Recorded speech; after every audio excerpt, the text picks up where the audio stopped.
저는 원래 본업이 PD인데요. 직업은 이제 디지털 혁신 전략가라고 이제 본업하고 다른 일을 하고 있습니다. 제가 사회생활을 한 34년 했는데 그 중에 한 20년째 지금 디지털하고 좀 씨름하고 있는 것 같아요. 그래서 PD라는 직업은 이제 산업화 시대, 전형적인 산업화 시대 사람으로서 그 일을 한 거고요. 그 뒤로는 이제 디지털 혁신 전략가를 했는데, 이 디지털 쪽에 일을 하다 보면은 용어들이 일단 많이 헷갈립니다. 이게 원래 미국 실리콘밸리에서 시작을 해서 걔들이 영어로 쓰다 보니까 이걸 한글로 이렇게 번역하다 보니까 마땅한 단어들이 연결이 안 되더라고요. 이거 사실은 제가 책을 쓴 것도 그런 문제들 정확히 본질을 이해하고 그 원칙을 알아야 이렇게 변화가 많은 세상에 제대로 방향을 잡고 대응을 하겠다. 그래서 이제 그 용어 정리들이 많은데요. 사실은 혁신이란 말로 제가 혁신 전략가라고 썼는데 영어로는 트랜스포메이션입니다. 그러니까 혁신은 원래 이노베이션이죠. 이노베이션하고 트랜스포메이션은 다릅니다. 이노베이션은 있는 거를 개선하는 거죠. 있는 거를 어떻게든지 잘라내고 모아서 다시 조율화를 시키는 거고, 이게 이제 산업화 시대 모델이죠. 그래서 이제 디지털 시대에는 트랜스포메이션이라는 말을 씁니다. 그래서 경영학에서도 맥킨지나 이런 컨설팅 회사들도 다 트랜스포메이션이라는 말을 쓰죠. 이거는 완전히 뒤집는 겁니다. 뒤집어서 기존과 다르게 새로운 영역으로 들어가는 거죠. 그래서 제가 디지털 트랜스포메이션 싱커라는 이런 직함을 만든 이유는 제가 왜 이 길로 들어섰는지를 말씀드리는 게 이해가 쉬울 것 같아요. 여기는 이제 젊은 분들도 있고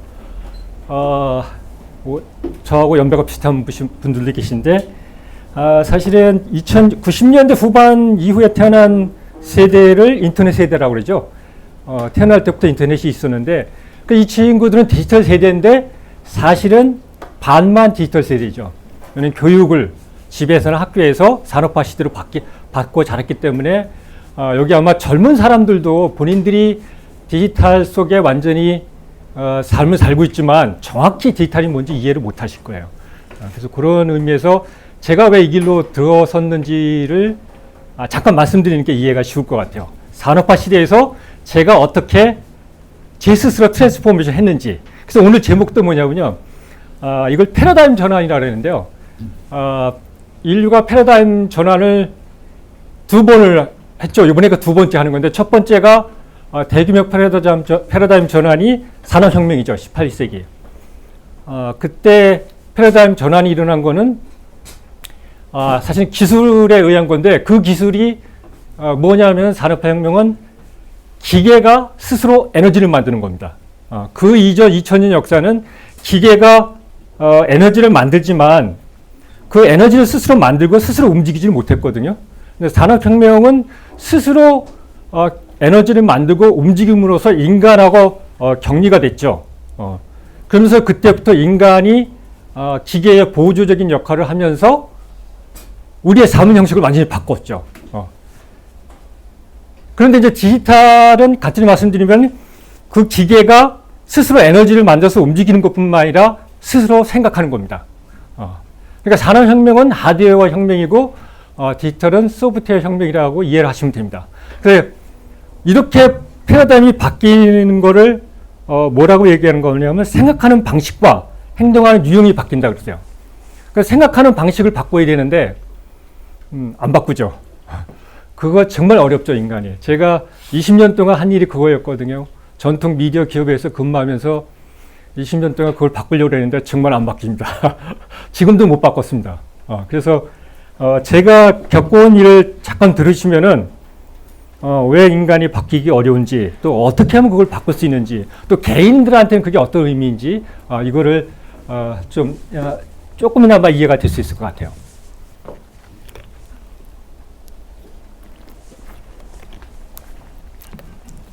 저는 원래는 예능 PD입니다. 그런 예능 프로를 하다가 2001년에 우연히 연수를 가게 됐습니다. 그게 이제 잘못 가서 밴쿠버에 있는 필름스쿨의 디지털 학과를 갔죠. 그래서 거기 가서 코딩을 배우고 웹 디자인하는 걸 배우고 또 이런 디지털로 콘텐츠를 만드는 걸 배우면서 이 새로운 세계를 처음 접했죠. 그 당시에 구글이 이제 막 떠오르기 시작했고요. 애플이 이제 스티브 잡스가 복귀하면서 아이튠스를 출시하면서 아이패드를 팔기 시작했고 이런 상황이었거든요. 아마존은 아직 못 떠올랐을 때고요. 거기서 처음 이제 구글과 애플의 이런 거를 보면서 학교에서 그런 것부터 가르치더라고요. 그러면서 이거는 다른 세계구나. 저희들 이제 PD들이 편집할 때는 이 아날로그 조그 셔틀이라고요. 포워드 패스트 이렇게 아주 돌려갖고 막 맞춰갖고 그거를 막 편집했는데 왼손에 자판과 오른손에 마우스를 들고 이 움직이는 세계는 이게 2차원에서 3차원에서 이동하는 거더라고요. 그래서 그때부터 이 신세계에 대해서 제가 관심을 갖기 시작했어요. 그래서 1년 동안 공부를 하고 매일 밤새 공부를 하고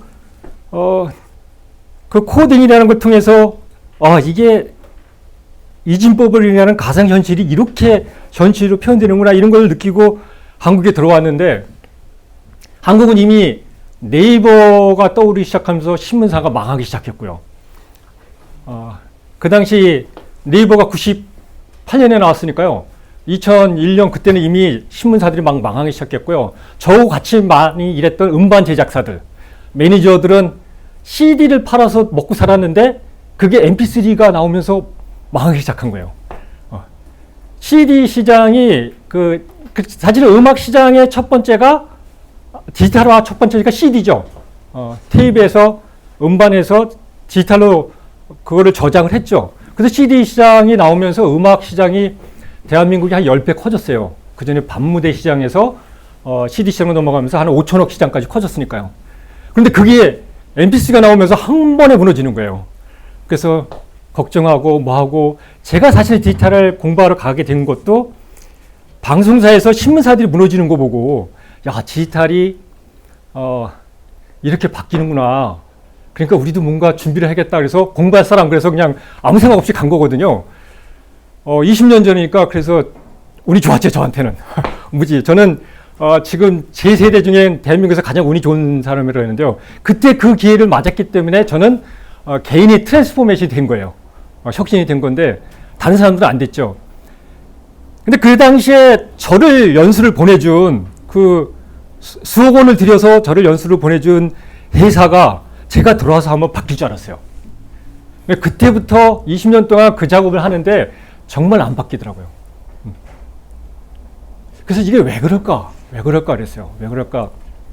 고민했더니 변해야 된다는 거 알아요. 20년째 변해야 된다고 아마 여기 계시는 신생기업 빼놓고는 대부분의 전통기업에 계시는 분들은 다 그럴 거예요. 지금도 매일매일 경영자부터 밑에까지 다 변해야 된다고 위기라고 얘기를 하는데 실질적으로 안 변하죠. 그래서 그 작업을 연구하기 시작한 게 상당히 오래됐어요. 오래되고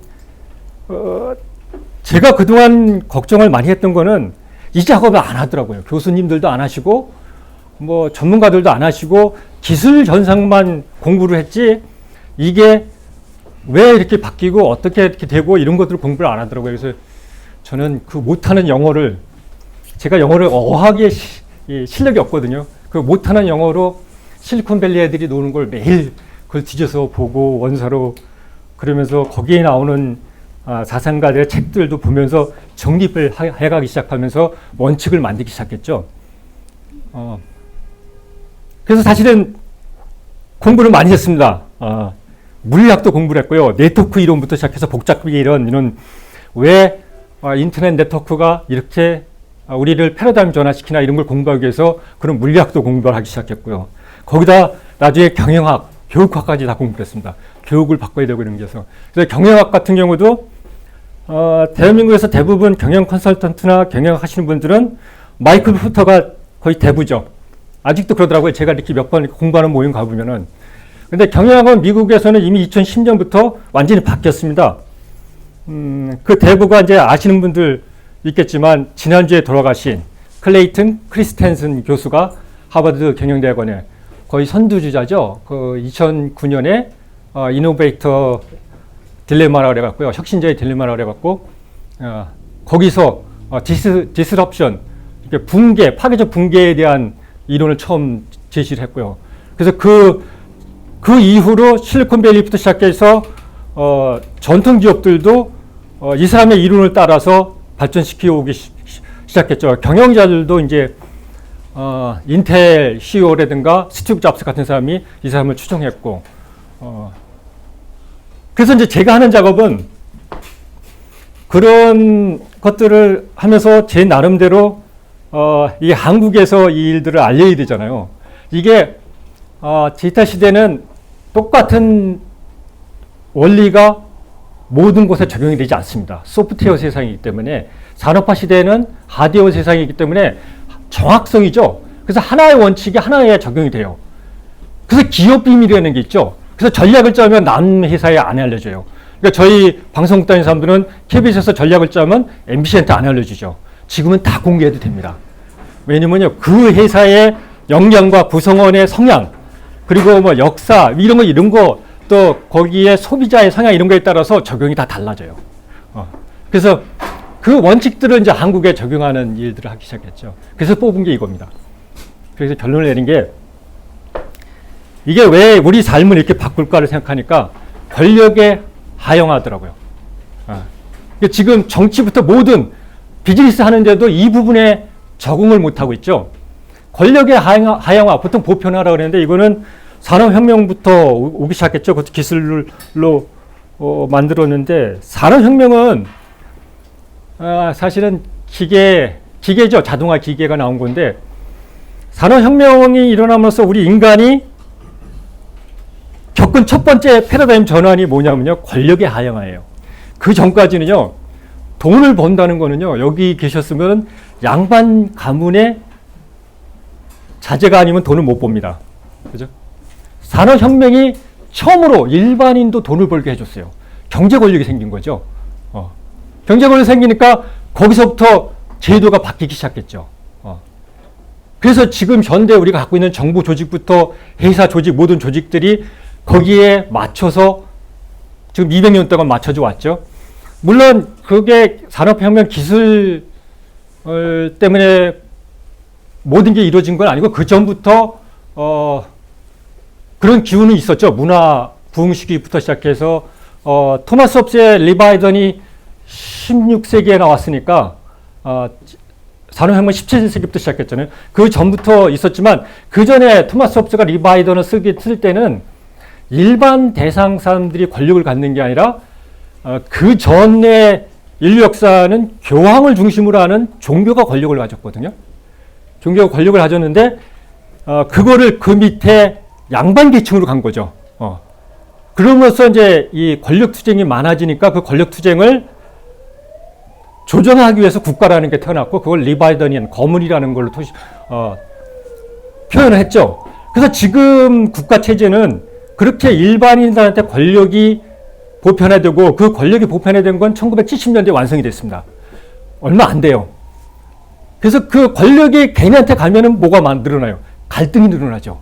왜냐면 지적 충돌을 하니까요. 예전에는 양반과 하인밖에 없었는데 다 양반이니까요. 다 잘났잖아요. 그러니까 싸울 수밖에 없어요. 그래서 그걸 조종하는 역할을 위임 계약에서 국가에 맡겼고, 국가는 그걸 조종하는 대가로 이 시스템을 만들어서 국민들을 통제할 수 있는 시스템이 지금의 국가죠. 그런데 디지털 혁명은 이 권력의 개인화를 완성시켰습니다. 권력은 어디서 나오나요? 권력은 부동산에 돈 보신 분, 부동산을 돈 보시는, 대한민국의 부자의 90%는 부동산을 돈 벌었죠. 그죠? 부동산을 도는 걸 어떻게 해서 볼까요? 정보를 가진 사람이죠. 대한민국의 대부분의 재벌부터 부자는 여기 사당동은 조금 벗어났지만, 여기 건너가면 강남에 개발 정보를 먼저 갖고 있는 공무원과 그걸 갖고 있는 건설사, 그리고 몇 명의 권력자들이 먼저 투기를 해서 돈 벌었죠. 지금도 마찬가지죠. 아파트 값이 왜 올라가겠어요? 아파트, 우리 대한민국의 주택보급률이 103%거든요. 올라갈 리가 없죠. 그게 건설사와 그 부동산 투기를 하는 몇몇 사람들이 정보를 조작해서 하는 거 아니에요. 모든 권력은 정부에서 나옵니다. 근데 이 권력의 개인화가 디지털 기술이 권력의 개인화를 완성시켰다는 거는 정보를 다 풀어버렸죠. 청와대 계신 분이나 여기 계신 분이나 정보 똑같습니다. 오히려 청와대 문 대통령한테 정보가 올라오는 것보다 여러분들이 먼저 알 수도 있습니다. 지금 오늘 만약에 코로나 바이러스 환자 한 명 더 늘었다. 그러면 아마 청와대 보고 들어가는 것보다 여러분들이 먼저 더 알 겁니다. 정보가 무한 교류를 되면서 개인의 권력이 커졌던 것뿐만 아니라 경제에 먼저 영향이 왔죠. 경제. 그래서 이제 대한민국이 특히 어려운 게 그거예요. 사실은 이런 문제를 근본적으로 알고 접근하지 않으면 갈등만 생기죠. 작년부터 최저임금, 여기 민주당 정권 들어오면서 최저임금 때문에 난리고 대부분의 사람들은 최저임금 때문에 장사가 안 되고 기업하기 어렵고 장사하기 어렵다 그러는데 여기도 그렇게 생각하시는 분도 있을 거예요. 그죠? 최저임금 때문에 어려우면 그 사업은 원래 안 되는 겁니다. 왜냐면 대한민국은요, 경제 규모가 몇인지 아세요? 작년에 11위로 떨어졌습니다. 원래 12위였는데 캐나다가 12위로 올라가고 우리가 11위로 다시 늘어났거든요. 그게 이제 미중 갈등하면서 우리가 약간 밀렸죠. 경제 10위 규모의 대국이면요, 대한민국 임금은요 지금 절반밖에 안 돼요. 아마 경제 규모가 10위권이 있는 나라 중에서 대한민국이 임금 규모가 아마 70%도 안 될 거예요. 그죠? 규모가 올라가면 부자가 되면요 돈을 더 많이 써야죠. 여러분들 연봉이 올라가는데 생활비를 더 적게 쓴다는 얘기가 똑같아요. 그러니까 이런 모든 문제가 생겨버리거든요. 경제에 어려워진 거는요, 대한민국의 경제의 산업화 시대는 30-40%가 유통에서 왔습니다. 그죠? 그리고 유통업, 그 얘기는 대한민국 국민들의 30-40%는 우리 아버지 세대들이죠. 아버지 세대들은 장사, 어떤 종류든지 여러 종류의 장사를 하면서 아들들을 대학까지 보내고 다 했죠. 그런데 장사는 어떤 걸로 이루어져요? 정보 독점이죠. 산지 정보부터 도매, 소매 이렇게 넘어가는 모든 유통 경로, 제품이 어디서 나오고 어디 있는지 이런 유통 경로에 대한 정보를 독점함으로써 장사를 해서 돈을 벌 수가 있죠. 그런데 그 정보가 공개되어 버렸잖아요. 그죠? 그리고 또 하나 있죠. 정보 교류가 활성화되면서 그 물류를 독점했던 게 물류가 어디로 가요? 오토바이 부대한테 갔죠.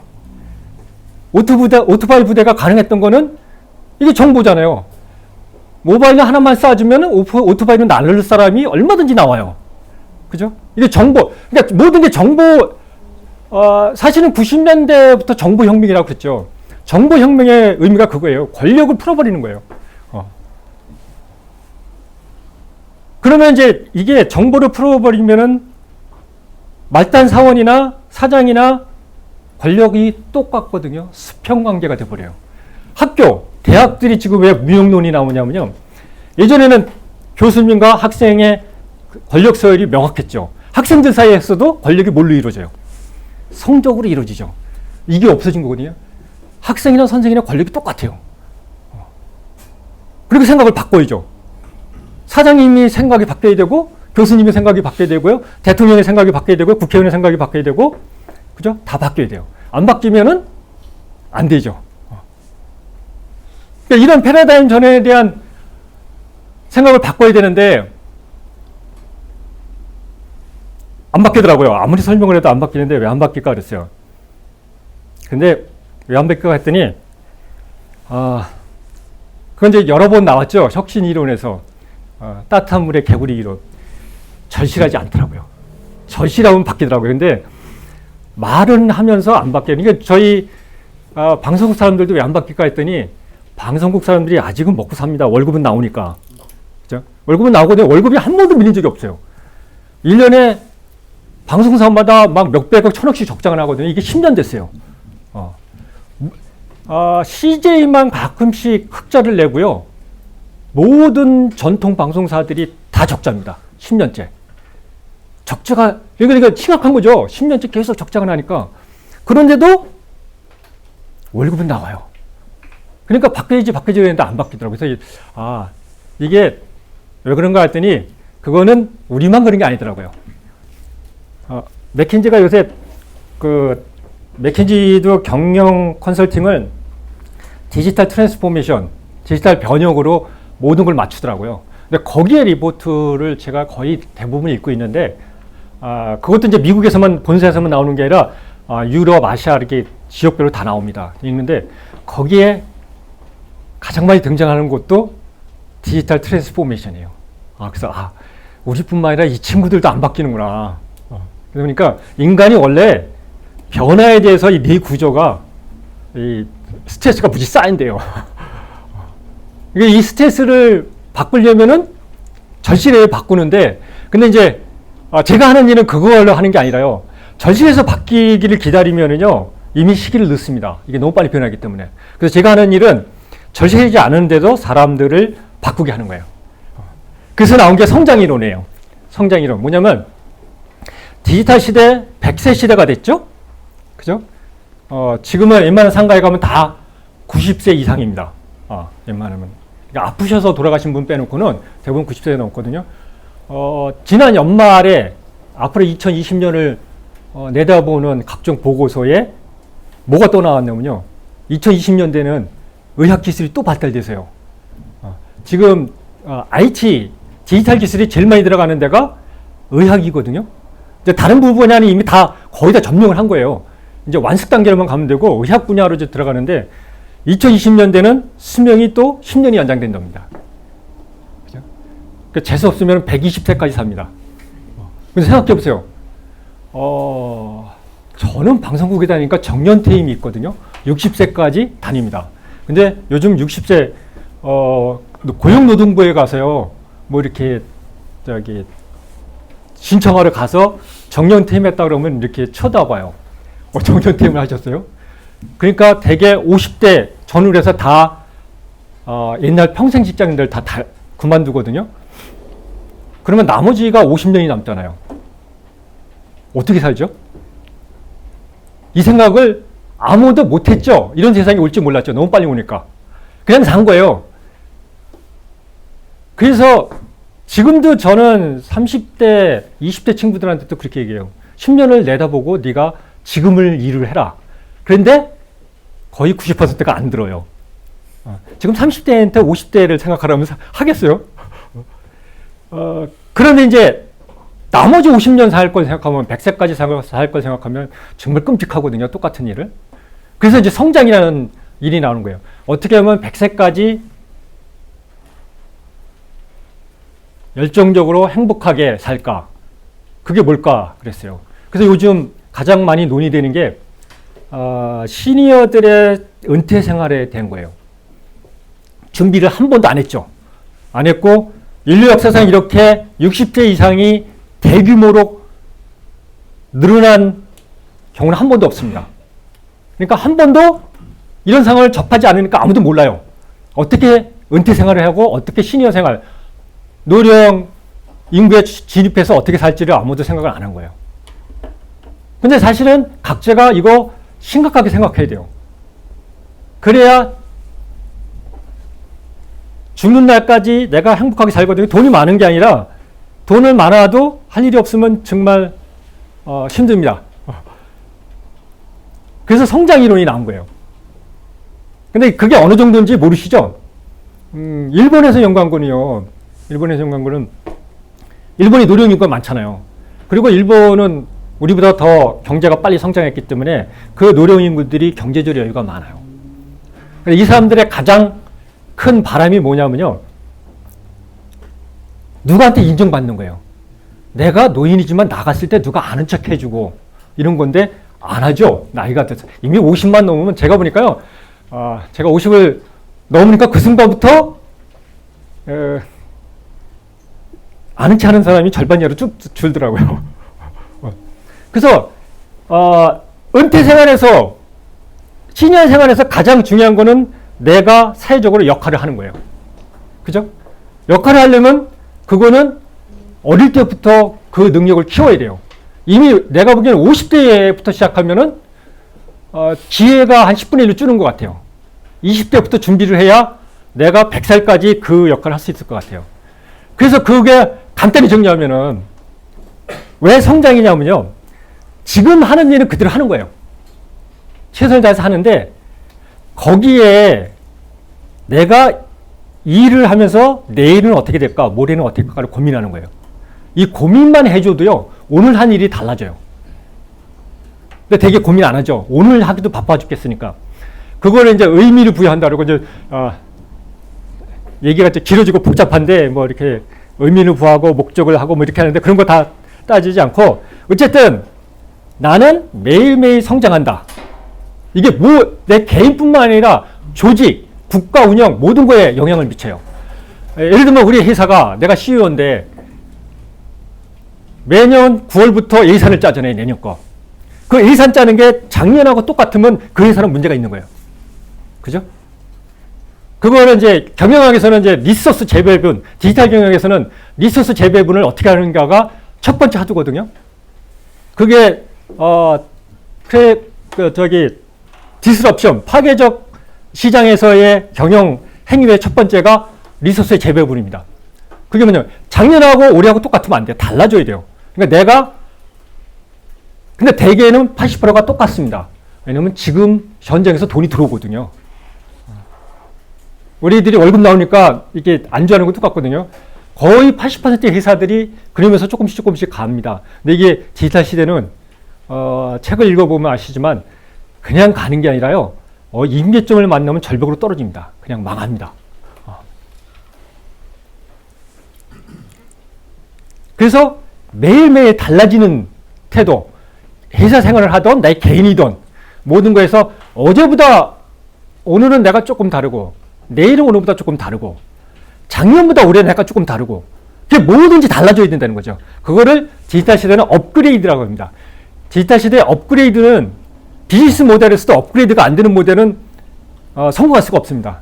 이게 이제 복잡한 얘기로 들어가는데 그건 이제 업그레이드라고 이제 전문용어로 얘기하는데 매일매일 성장한다. 조금씩이라도 이런 개념을 갖고 그런데 이걸 하는데 가장 어려운 거는 마인드 전환이다. 이 생각을 어떻게 바꾸느냐. 그래서 패러다임 전환이라는 거거든요. 생각을 바꾸면 대한민국 사람들 금방 하는 것 같아요. 근데 생각을 안 바꾸더라고요. 그래서 나는 매일매일 조금씩 달라지겠다. 매일매일 성장하겠다. 성장하는 삶을 사겠다. 그래서 내가 성장해야 우리 조직이 성장하고 우리 조직이 성장해야 사회가 성장하고 사회가 성장해야 나라가 성장하고 나라가 성장해야 인류가 성장하는 기술 발달로 인한 인류의 번영이 더 커지는 세계로 갑니다. 근데 각자가 죽으면은 그거에 멈춰버리죠. 오히려 기술 발달이 재앙으로 오죠. 그러면 이게 기업체 인력 관리부터 다 들어갑니다. 인력 관리는 비용을 아끼는 게 아니라요. 산업화 시대는 비용을 아끼는 거잖아요. 이익은 판매액에서 비용을 빼는 거니까 비용을 아끼기 제일 좋은 게 인력 관리거든요. 자동화해서 기계들이고 사람 빼내고. 그죠? 그게 인력 관리의 핵심이었는데 디지털 시대는 그렇게 비용 효율화 해봐야 그거 갖고는 망합니다. 디지털 시대에는 구성원 각자가 성장하게 만들어주고 그 성장하는 구성원이 많은 회사가 성장하는 겁니다. 그게 구글입니다. 구글의 인력 정책은 모두 그렇게 맞아 있어. 그래서 지금 디지털 기업 중에서 가장 탄탄하게 지수성을 갖고 미래성을 확보하고 가는 회사는 구글이 유일합니다. 페이스북도 잘 나가지만 거기는 지금 난관이 여러 개 부딪혀 있고요. 애플도 지금 하드웨어와 소프트웨어의 독점에서 오는 거를 어떻게 극복하는 여러 가지가 문제가 있지만 구글은 권력이 구성원들이 훨씬 셉니다. 그러니까 그렇게 시스템이 되니까 두 사람이 물러나도 더 성장하잖아요. 창업자가 둘이 작년에 물러났잖아요. 그리고 인도에서 온 순다라 피차이가 회장을 맡았어요. 그런데도 올 초에 넘어오자마자 1,000조 원을 넘은 트릴리언 달러 기업이 됐잖아요. 네 번째로. 그러니까 회사 인력 정책도 다 바뀌거든요. 이제 이런 것들은 이제 다른 기회에 얘기하고, 오늘은 마인드를 바꿔서 내가 성장하는 삶, 우리 조직이 성장하는 삶, 이렇게 생각을 바꿔서 이 디지털 세계를 피해갈 게 아니라 태풍이 몰려오면 태풍을 피하는 게 아니라 그거를 올라탈 생각을 하자. 그래서 우리 생각을 귀찮지만 바꾸자. 귀찮지만 바꾸자. 바꾸면 금방 됩니다. 저는 대한민국 망할 줄 알았어요. 5대 기업이 안 바뀌더라고요. 우리 미디어 기업 안 바뀌는 것뿐만 아니라 대한민국의 대부분의 전통 기업들이 안 바뀌더라고요. 삼성전자만 그 초추격자의 본능으로 대단하게 거기까지 갔는데 나머지 기업들은 안 바뀌더라고요. 그런데 작년부터 대한민국이 무지만이 바뀌기 시작했어요. 그죠? 난 현대자동차가 저렇게 바뀔 줄 몰랐어요. 이게 그리고 또 희한한 경우가 있더라고요. 이게 대한민국 운인가 봐요. 큰 기업들이 거의 동시에 3세 경영인으로 넘어갔어요. 세대 교체가 자연스럽게 된 거죠. 현대자동차가요, 그동안 수소 자동차 갖고 계속 밀고 왔잖아요. 그래서 저는 테슬라, 미국 특파원을 할 때 테슬라 자동차 갔거든요. 이 정비 자동차의 혁신성에 대해서 벌써 느꼈잖아요. 근데 한국에서는 수소 자동차를 만든다고 저렇게 내연기관에 목을 매더라고요. 그래서 현대자동차는 망하겠구나 이렇게 생각했어요. 근데 정의선 회장이 들어오면서 내연기관의 임원들을 다 바꿨죠. 그러면서 순식간에 전기차로 바뀌었어요. 아마 제가 안 들여다봐도 현대자동차에서 지금 수소 자동차를 얘기하면 바로 잘릴 겁니다. 모든 게 전기자동차에 지금 집중되어 있어요.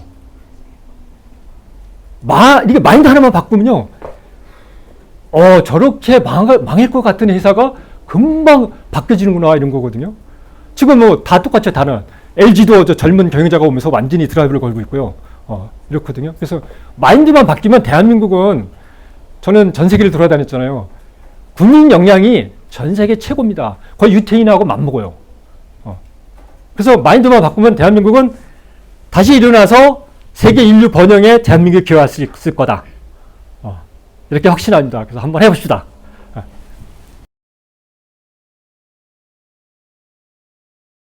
그 성장이 핵심이라고 그랬잖아요. 근데 이게 성장이 제대로 되고 있는지 안 되고 있는지는 이제 요거 첫 번째 책이 그 얘기인데,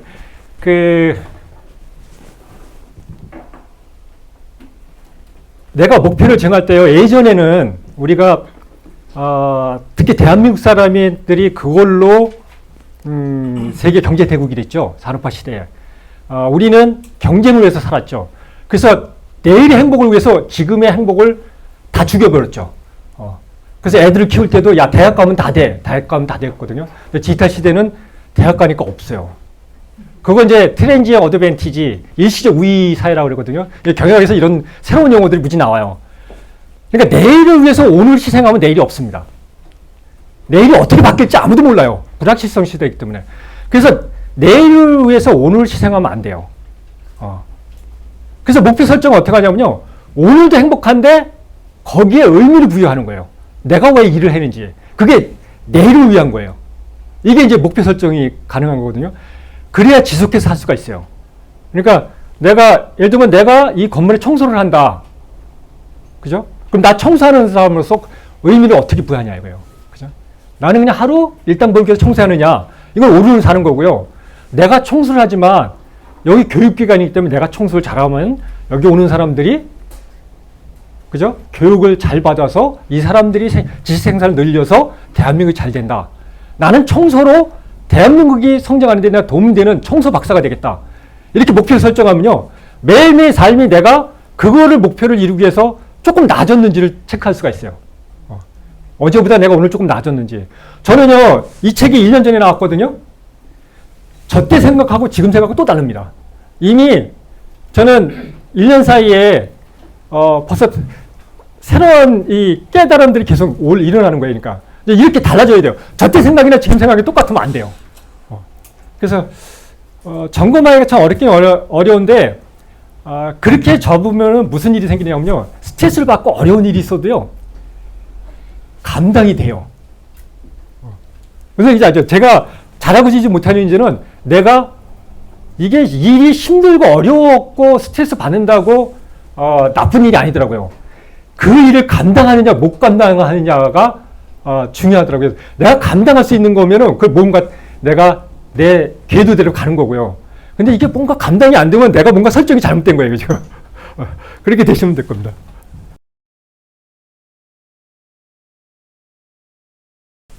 좋은 지적이십니다. 그거를 디지털 리터러시라고 그러거든요. 그러니까 인공지능이 이제 지난 10년은 소프트웨어가 세상을 먹어버린다. 그죠? 소프트웨어 is eating world라고 그랬는데 2020년대부터는 AI가 세상을 먹어버린다 그러거든요. 그러니까 모든 영역에 AI가 들어갈 겁니다. 기업도 AI를 무시하면 안 되거든요. 이런 세상에서는 AI가 우리 거를 뺏어가는 게 아니라 AI하고 일하는 사람들은 더 잘 나가고요. AI하고 일을 못하는 사람은 떨어지는 거예요. 그럼 AI를 이해해야죠. 인공지능 알고리즘인가 이런 걸 배우려는 게 아니에요. 배우는 게 아니라 저게 어떤 건지 AI는 어떻게 움직이는지를 알아야 내가 거기에 맞게 생각을 바꾸고 행동을 할 거 아니에요. 그죠? 얘기한 성장의 모델, 그리고 경쟁보다는 공유, 공생의 모델, 이런 거, 가격, 이익보다는 가치로 가야 되는 거, 이런 패러다임 전환을 이해하는 게 디지털 리터러시거든요. 그래서 앞으로는 그걸 이해하는 사람과 못하는 사람의 차이일 거예요. 산업화 시대 때 학교 가서 공부를 하는 사람과 글을 쓸 줄 알고 활용할 줄 아는 사람과 못하는 사람의 차이가 나듯이 앞으로 이후는 디지털 리터러시, 그러니까 인공지능으로 대표되죠. 인공지능을 이해하는 사람과 못하는 사람의 삶의 질이 무지만이 차이 날 거예요.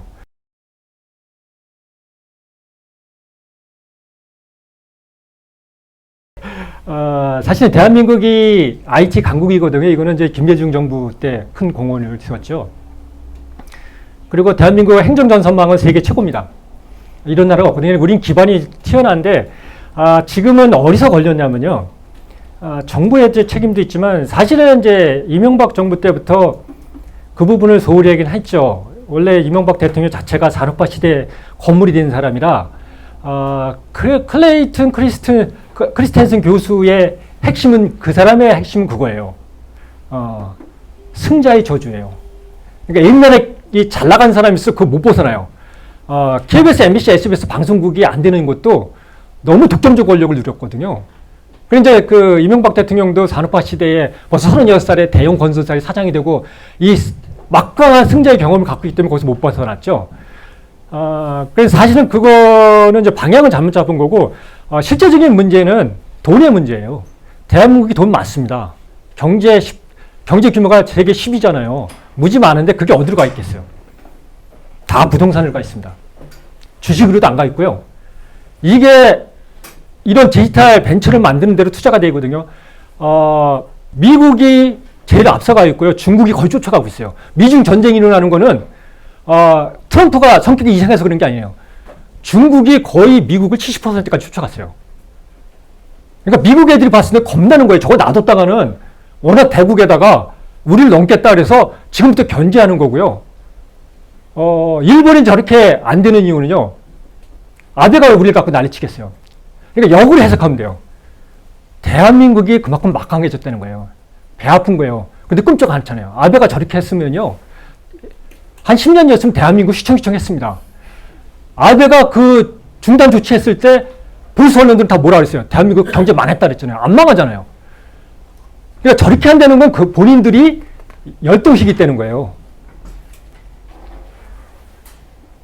그런데 우리가 이렇게 돈이 많은데 미국이나 중국도요. 그게 무지 잘 돼요. 돈이 부동산으로 가는 게 아니라요. 중국에는 지금 젊은 애들, 웬만한 벤처기업 CEO들이 다 30대예요. 얘들한테 돈이 가는 거예요. 그러니까 대한민국은 돈 많은 사람들이 다 부동산에 들어가는 거예요. 아니면 해외로 나가거나. 그러니까 IT 벤처를 만들어도요. 이 젊은 사람들 그걸 해본 사람도 있을 거예요. 돈 얻을 데가 없어요. 벤처는요. 무조건 투자 문제예요. 실리콘밸리도 마찬가지예요. 아이디어가 좋아서 성공하는 게 아니라 1차 펀딩을 받느냐. 1차 펀딩을 받아야 스타트가 돼요. 그리고 2년, 3년 후에 2차 펀딩을 받느냐에 따라서 이게 올라가요. 적어도 4차 펀딩까지 받아야 그 산업이, 그 벤처가 시장에서 자리를 잡아요. 근데 대한민국 1차 펀딩 받기도 어려워요. 2차 펀딩에 성공한 줄은 내가 보기에 주위에 제가 이제 조그만 기업들 컨설팅을 많이 하거든요. 2차 펀딩 받는 거는 10%도 안 되는 것 같아요. 돈이 없어요. 돈 투자한 사람들도요. 1차 펀딩하고 2년 후에 왜 적자냐 그래요. IT가 지금 흑자를 내려면요. 페이스북도요. 10년이 넘게 걸렸고요. 구글도 10년이 넘게 걸렸어요. 지금도 우버는 아직도 적자예요. 기업 공개를 했지만 아직도 적자예요. 에어비앤비 조금 흑자 내기 시작했어요. 그걸 2년 투자하고 나서 왜 적자냐? 이게 주위에 강남의 벤처 CEO들 젊은 CEO들 만나보면 맨날 올해 걱정이에요. 다른 거 다 필요 없고요. 경영수지 맞춰야 돼 그래요. 투자 받은 거 돌려줘야 되니까. 그러니까 사실은 부동산 지금 규제하고 있잖아요. 잘한다고 박수 쳐줘야 돼요. 그거를 막 그냥 보수 신문부터 시작해서 부동산 정책 잘못됐다 그러면은 대한민국 안 바뀝니다. 거기 있는 돈을 이쪽으로 돌려야 돼요. 그리고 생각하세요.